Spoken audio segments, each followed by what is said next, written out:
It's Dave from Supertech Electronics again, guys. We're going to show you how to remove a stereo from an Xtrail Nissan 2014. Two tools you will need is a plastic spudger and a Phillips screwdriver. Now we're going to start by edging this part up here.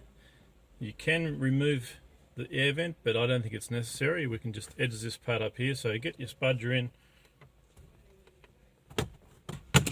like that and just leave that sit there loose. That will expose a screw in there, which you'll need to remove.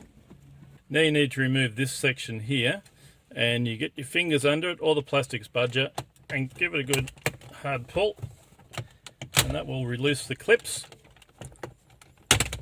like so.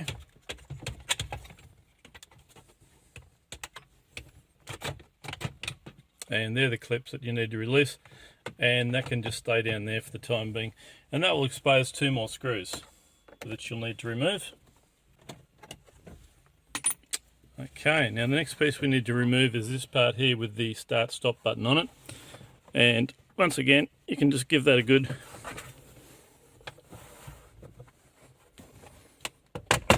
pull, and that will expose the last screw, which will be in there.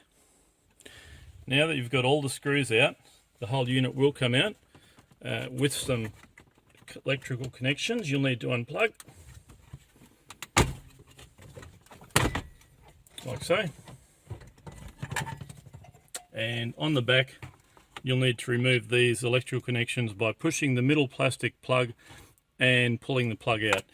And that unit is now ready to send off to Supertech Electronics for repair.